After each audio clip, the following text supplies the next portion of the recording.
Hey, we're live. Welcome to Behind the Screen, the show where we plan our next D&D campaign for our live group, the group that I play with every other Monday. It's not streamed. It's not anything that you guys can catch or watch. It never will be. You can stop asking, but I do appreciate that you wanted to see it streamed. As I said, this is a group I play with every other Monday, and we've been kind of planning their campaign online for a while now. Where last we left our party. Oh god, where is our button? Here we go. Where last we left our party, they were up here, near Nymark. Uh, that's what the last you guys heard. What happened is they went to Nymark. They ran into Ramalad, the guy that we had set up, the comic relief character that we had set up for them, and they attacked him and rolled a natural 20 on their first hit and killed him outright, like completely killed him. I think they brought him to like -18 in one blow. So he's dead. And all the work that we put into Ramalad the Red, our amusing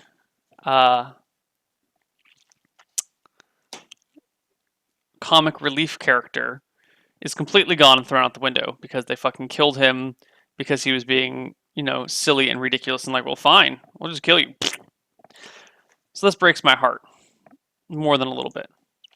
Here's what we've written up for them. They found and fought the wyverns.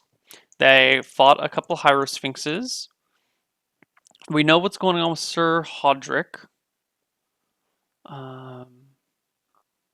got the group of harpies, which he lets loose on Vargos in order to confuse and capture Thorin's brother, a swordsmith of great fame, who refused to make him a sword after the death of Thorin.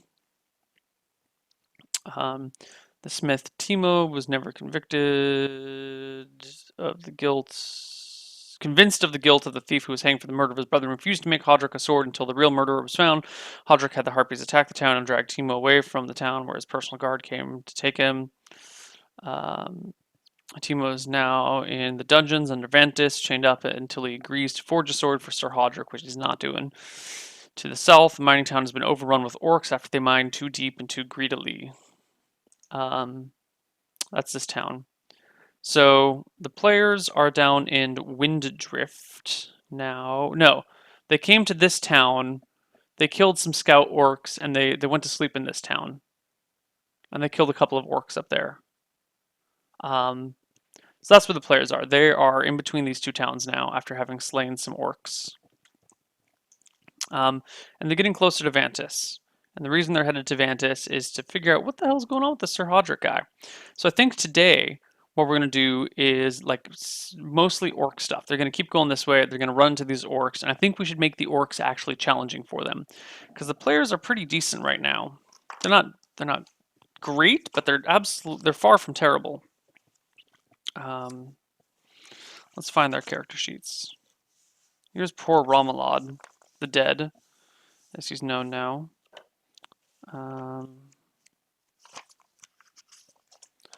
Let's see, the characters are in like the level 5 range.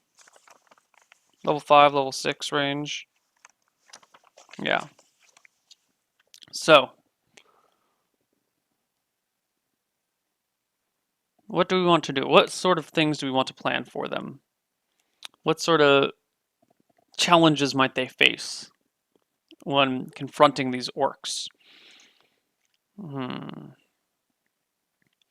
Yeah, they could have orcs with wargs and attack dogs. An ambush is pretty simple. I don't think gay anal unicorn sex is going to help them in this condition, but I really thank you for your contributions, Pro Man. You certainly live up to your name.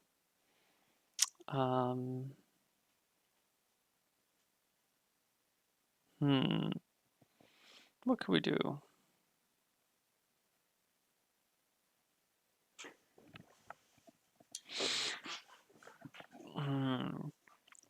I mean, there's many ways for orcs to attack. You can have orcs attack on ward, you can have orcs defend, you can have archers, you can have attack dogs, you can have heavy equipment like trebuchets or catapults or ballistas. We could do fortifications. The orcs might have like built a small fort in the abandoned town.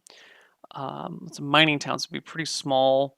It's only been abandoned for a month. I guess the orcs could put up some fortifications in a month, but they don't have any lumber. I guess they could have torn the town apart for lumber and then gone out to the forest nearby to chop some down, but they're mining orcs, not really surface construction orcs. So I doubt they would have any fortifications. I doubt they would have any heavy equipment or machinery. What could orcs possibly have? Well, let's look in the monstrous manual and let's look at the orc description. Orc. Not ooze. Orc. Oh my, it's quite a bit on orcs.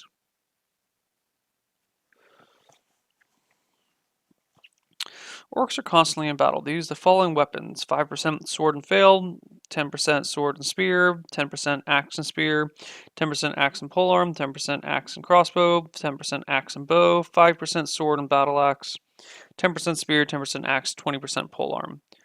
Orcs are typically either halberd. Polearms are typically either halberds, pikes, or glaives. Leaders typically possess 2 weapons. If a sub-chief is present, there's a 40% chance that the orcs will be fighting around a standard. Presence of the standard increases attack rolls and morale by +1 for orcs within 60 yards. Orcs typically wear studded leather and shield, which is AC 6. Orcs hate direct sunlight and fight at -1 penalty to their attacks rolls in sunlight. The morale decreases by 1 under these circumstances as well.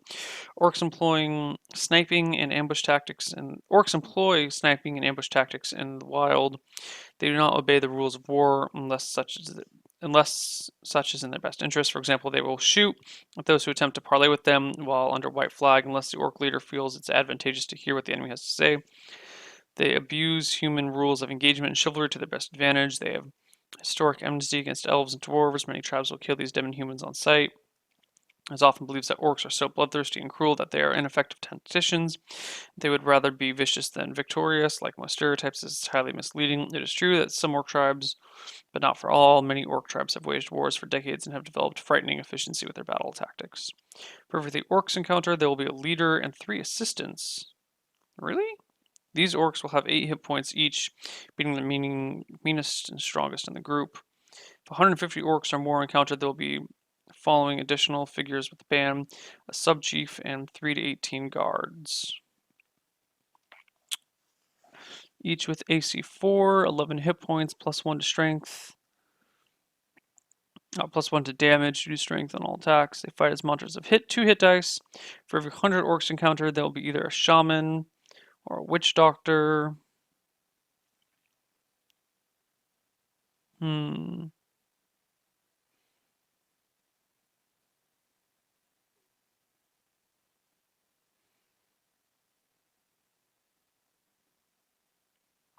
Orcs lair underground 75% of the time. In Wilderness Village, 25% of the time. Orcs communities range from small forts with 100 and 400 orcs mining to mining communities with 500 to 2,000 orcs to huge cities, partially underground and partially above ground, with 2,000 to 20,000. There will always be additional orcs when the encounter is in a creature's lair. A chief and 50 to 30 bodyguards.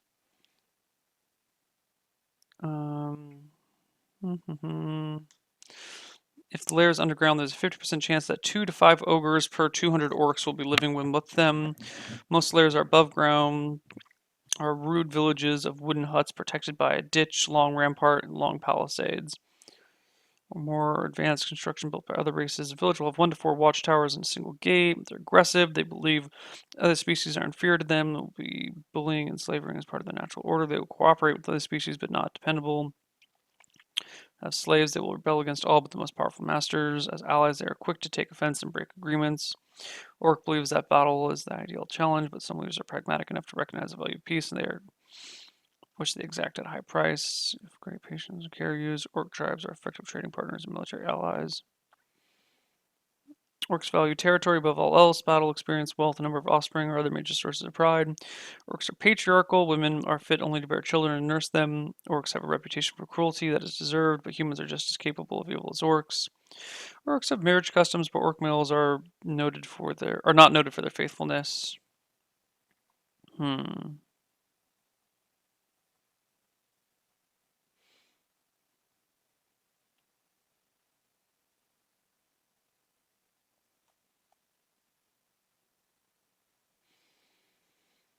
Hmm.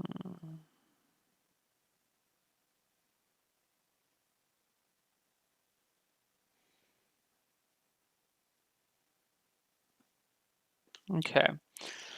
So let's have, since the humans in the town ran into the orcs underground. Let's say there's a large detachment of orcs. Like they ran into a city of, I don't know, a group of 1,000 orcs. Where's my glasses? Where did my glasses go? They ran into a group of 1,000 orcs. That means 500 males, 500 females. If we have 500 males, 500 females, I would say not the whole force comes up here. A fifth of the population? No. There's probably like 50 orcs that have come up to the surface to investigate and hold the territory and loot and figure out what's going on. 50 sounds right. That's right, some would be children. So 1,000 orcs, about half the population would be too young to fight. Right? Or is a third? Damn it. Um,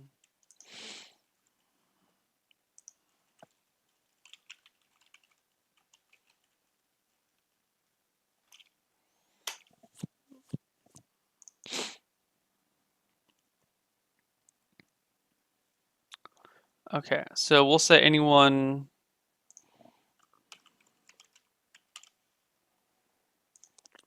Percentage of children. All right, so 11% of the population in San Francisco is under 15 years old. Let's say orcs don't live to be all that long. So let's not double it, but let's add a few. So let's say 15% of the population is underage, is too young to be considered battle worthy. So if there's 1,000 people times 0.85, so 850 are battle ready. Divided by 2, so 425 fighting orcs live in this population of 1,000. Okay.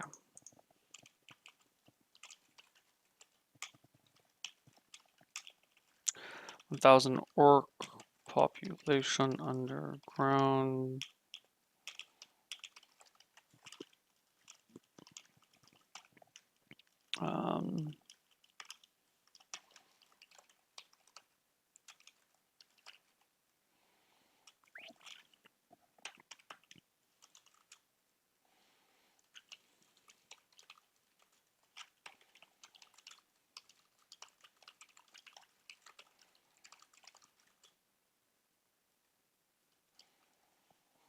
Orcs are horribly sexist. It's okay. We expect them to be. That's why they're evil. One of the reasons why they're evil, or that's one of the evil attributes that they have. So I can still say, we'll call it 45 are above ground.